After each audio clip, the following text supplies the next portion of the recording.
Ocasio-Cortez. Thank you, Chairman. Secretary Ross, thank you for coming in and offering your testimony today.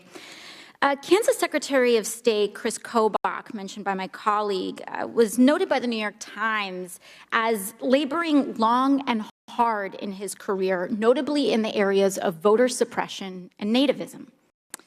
He stated last year that he encouraged President Trump to add a question about citizenship to the census during the early weeks of Trump's presidency. Kobach said, quote, "I raised the issue with the president shortly after he was inaugurated," and, quote, "he was absolutely interested in this." Shortly thereafter, in April of 2017, Steve Bannon asked you to speak to Mr. Kobach about his, quote, "ideas about including a citizenship question on the 2020 decennial census."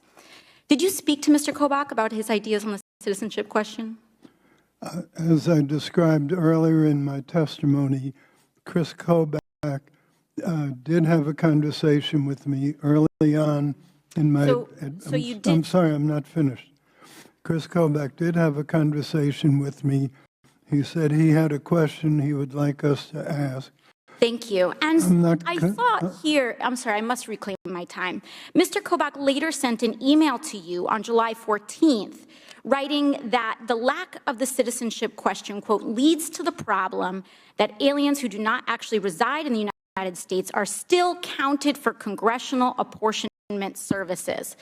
Of course, they do reside in the United States. They reside in my district. They're my constituents. But he then wrote, quote, "It is essential that one simple question be added to the upcoming 2020 census. It's all there in black and white." Kobach is clear about his reason for adding the citizenship question in his correspondence to you. And it has nothing to do with the DOJ. It has nothing to do with the Voting Rights Act. It is about congressional apportionment to immigrants. But following that email and its concerning contents, did you cut off all contact with Mr. Kobach, or did you speak with him again? I have no recollection of speaking with him again after that. Well, we do have the Southern District of New York has identified a July 25th call between you and Mr. Kobach after that email. Did you bring up Mr. Kobach or his ideas about the citizenship question with anyone in the Commerce Department after Kobach's email? I ultimately rejected the question that Kobach wanted asked.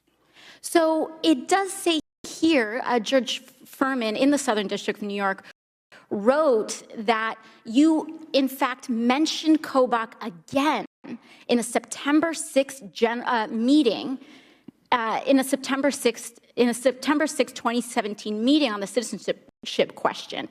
In fact, it was so concerning to your own staff that the General Counsel expressed, quote, "concern about your contact with Kobach and recommended talking to others first." Do you recall anything about that meeting? No, I don't. If you have a document, if you have a document, I'll be glad to look at it. I'd be happy to share that. And additionally, do you think it would be helpful for us to speak with Mr. Kobach about this matter? I have no idea. The committee has to make its own decisions. All right. One other thing, it's been stated multiple times in this hearing that the question is a reinstatement of a previous question. But the last time a citizenship question specifically around citizenship was discussed on the census was in 1950. And I pulled up the old question here. And I know it's tough to see from far away, but I pulled up the old question that was originally on the census in 1950. And I see here that the question that is being proposed for 2020 is quite materially different. So it is not a reinstatement. It is not to placing again or a restoration of the original question. It is a materially different question. Now, the U.S. Census Act of 1974 requires that if the Secretary finds such a change necessary, they must send a report to Congress on the proposed change when the question is proposed, not when it is decided upon. Was that legally required report to Congress submitted to us? I can't respond to your question about the two documents you held up unless you showed them to me. I don't have them. I did not ask a question about the documents. I asked if the report that is required of you was submitted to Congress. We filed the required report on March 31st, 2017. We filed another required report on March 31st, 2018. One last thing. So what we don't have is the required report to Congress. And while there's all of this debate about whether a citizenship question should be included or not included, the question I have is why are we violating the law to include any question whatsoever in the 2020 census? I believe she's out of time, Chairman. But you, please do answer the question. I don't have any need to respond, sir. You don't have a need to respond? I have no need to respond. Okay, well, I'm asking. Could you answer that question, please? Would you repeat the question, please?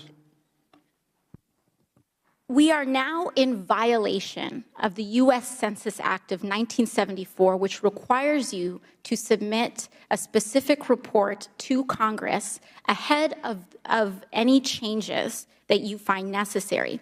This question is not a reinstatement of the 1950 question. It's a change, which means that change requires you to send a report to us while the question is proposed, not before it is decided or settled.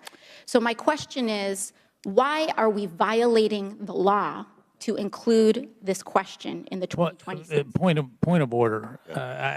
We need to, at this particular point, the gentlewoman is talking about a statute that's been violated. There's been no enunciation of what that statute is. I don't even know what she's talking about. I'd be happy to provide it. I think she laid it out pretty nicely. She said it twice. I'm serious. Give him. But in previous testimony, Mr. Chairman, he said that they've submitted reports and there are 3 reports required. They submitted the first one and the second one, but not the third one that is required to Congress. And this is here in U.S. Code, 13 U.S. Code section 141, Population and Other Census Information, subsection F3. And I'd be happy to provide that to you. Now, I noticed that all your I guess those are attorneys back there squirming around telling you stuff. Can you tell, maybe they can help us with this answer. Did they tell you what the answer is to that?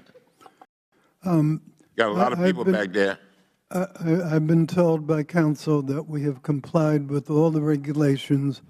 I will take up with counsel the suggestions that have been made by the congressperson, and we will get back in due course on the record. As a follow-up on that question, can you give me that in writing, the fact that you complied with the law?